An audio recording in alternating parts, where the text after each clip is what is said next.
Those dark, careful, guarded eyes were open in a way she had never seen them. Vulnerable, afraid, and utterly, completely certain. "I'm asking you to let me love you," he said.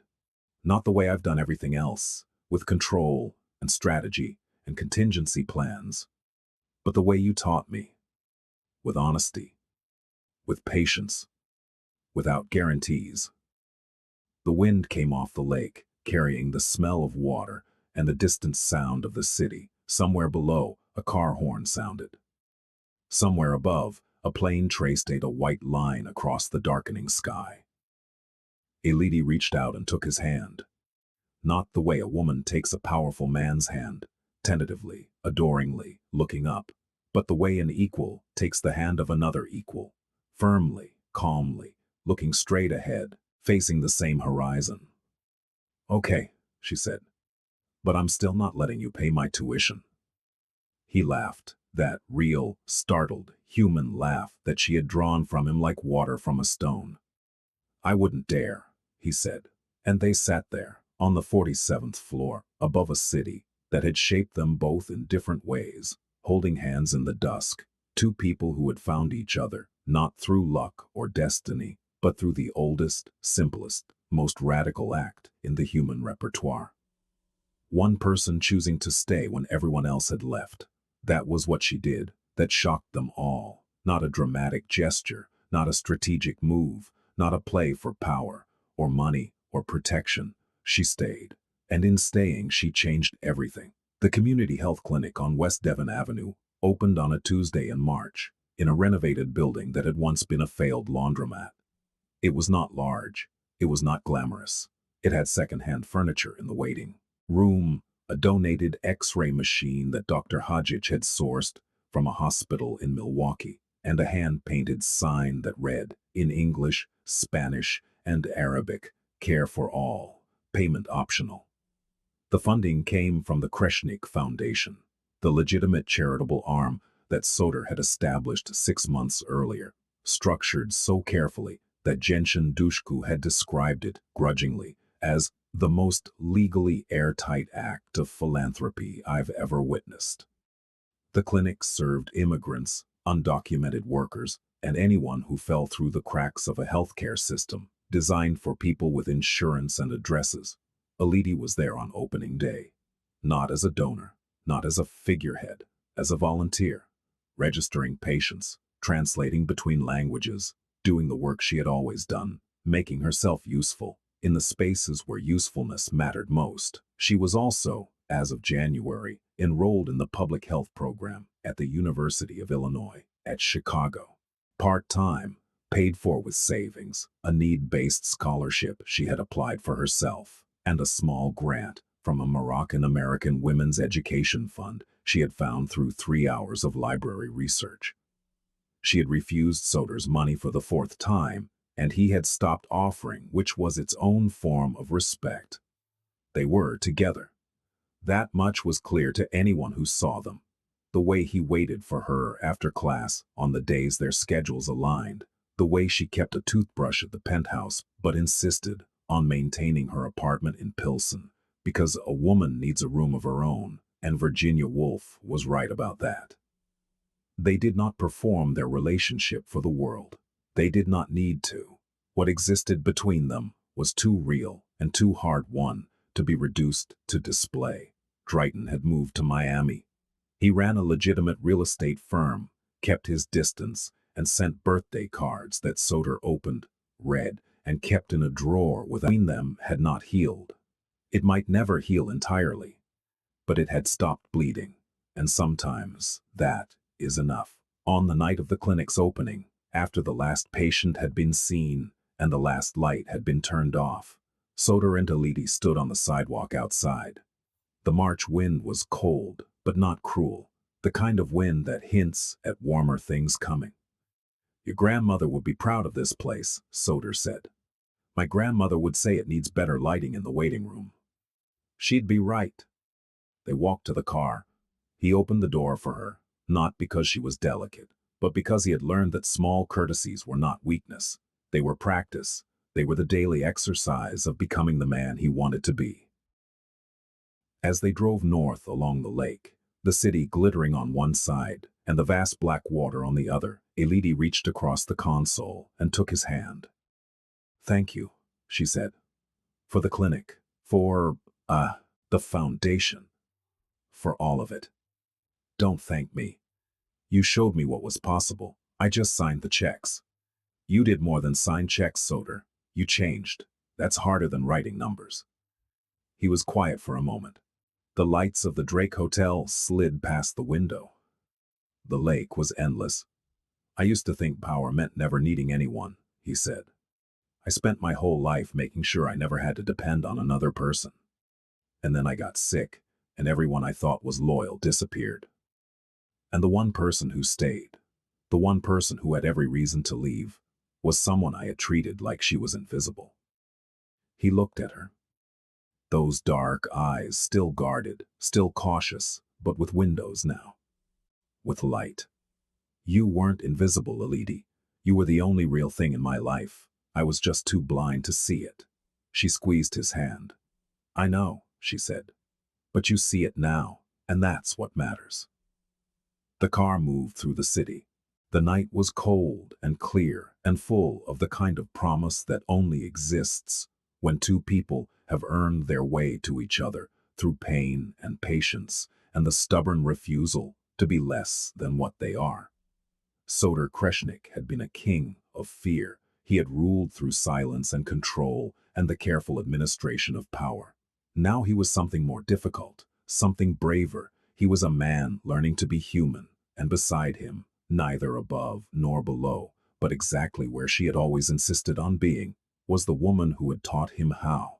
The maid who stayed, the woman who changed everything, not with a weapon, not with a strategy, not with money or manipulation or any of the currencies his world understood. With mercy, with courage, with the radical, terrifying, world-altering act of giving a damn about someone who hadn't earned it yet, and believing, against all evidence, that he could.